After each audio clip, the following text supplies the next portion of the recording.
Сәлеметсіңдер ме балалар? Мен Алматы облысы Панфилов ауданы Жаркент қаласындағы Бауыржан Момышұлы атындағы орта мектеп гимназиясы мектепке дейінгі шағын орталығы мен коммуналдық мемлекеттік мекемесінің тарих пәні мұғалімі Әуесбаева Майра Абдракимовна. 11 сынып Қазақстан тарихы пәні.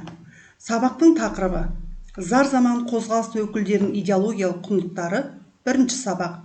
Оқу бағдарламасына сәйкес оқыту мақсаты: Қазақ ұлттық мемлекеттілігінің тарихи тағдыр туралы зар заман өкілдерінің идеяларын түсіндіру. Бағалау критерийі: зар заман өкілдерінің идеяларын түсінеді. Жазушы Мұхтар Әуезов атап кеткендей, зар заман дәуірінің ақындары 19 ғасырдың ортасына дейін елдің өткен еркін өмірін аңсап, ұлтты тарихи құндылықтарынан ажырамауға шақырды. Халықтың тағдырын мұң-зармен жырлады. Олар патшалық Ресейдің отаршылық өктемдігіне, халықтың өз жерінде ауыр жағдайға түскеніне көнбеді. Зар заман ақындары елінің ертеңі үшін алаңдады. Өткенді сағынышпен, аңсаумен еске алды. Болыс басшыларының парақорлығы, кейбір қазақ билерінің әділетсіздігі, қоғамда белең алған жала жабу, өсек айту тағы басқалары сынға алынды.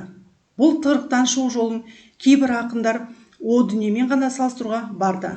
Ел басына түскен қасіретті ақыр заманмен теңеді. Шортанбай Қанайұлы.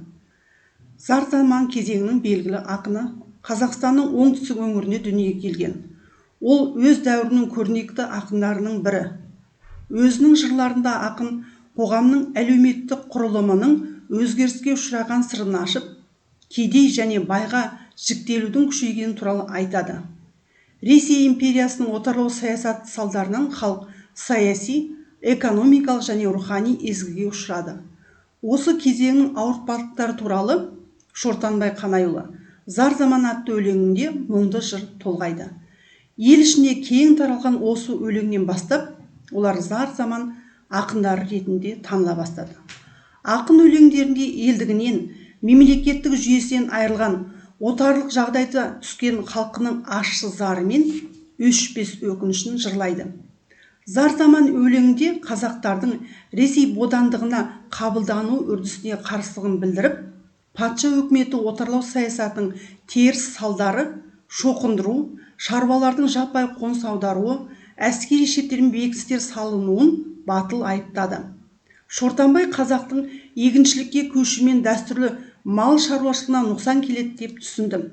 Ақын жаңа өмір салты халықтың қалыптасқан сана сезіміне қайшылық әкелгенін, елдің психологиялық және тұрмыс тіршілігіне жағымсыз өзгерістер туғызғанын сынға алды. Мұрат Мөңкеұлы. Дәуірдің айтулы өкілдерінің бірі Мұрат Мөңкеұлы болды. Ақын Қазтуған, Үш қиян жырларында елде жаппай қоныстанушылар пайда болып, қазақтардың жерінен айырылғанына қатты күйінді.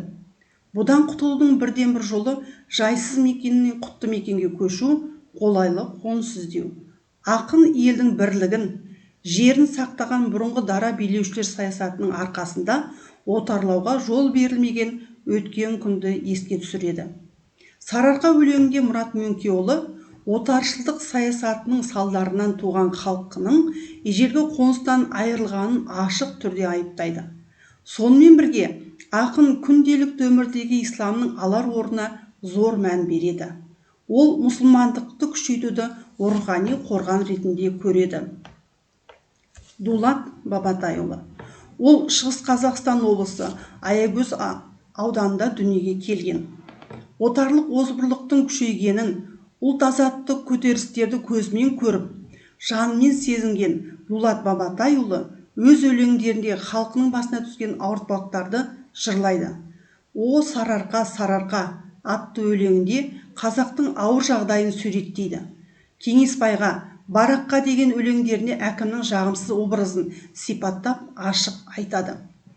Өз халқын жаудан талаған, сатылған әкімдерді отарлаушылардың қол шоқпарына айналды деп айыптайды. Ақын ұлы Абылай замандағы қазақ хандығы қалпына келтірілген күндерді армандайды.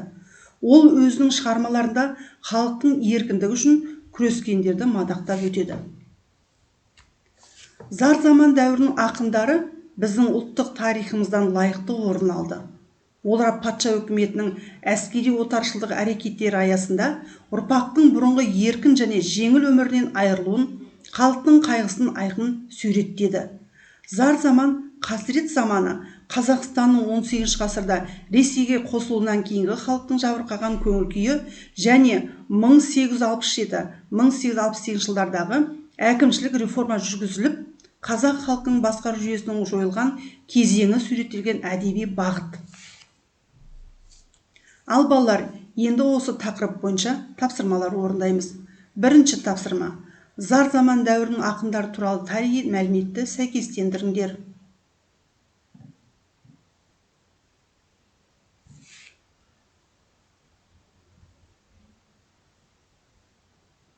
Тапсырманың жауабы: Шортанбай Қанайұлы Шөже Орынбай Асан ақындармен айтысты. Дулат Бабатайұлы Ақтамбер Жыраудың шығармаларын сақтады. Өлеңдері типографиялық әдіспен шыққан тұңғыш қазақ ақыны. Шортанбай Қанайұлы ақын жинағы 1880 жылы Қазан қаласында басылып шықты.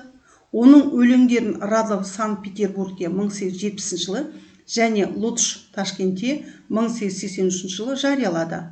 Дулат Бабатайұлы сатира жазған алғашқы қазақ ақыны. Екінші тапсырма. Тұжырымның ақиқат немесе жалған екенін анықтаңдар.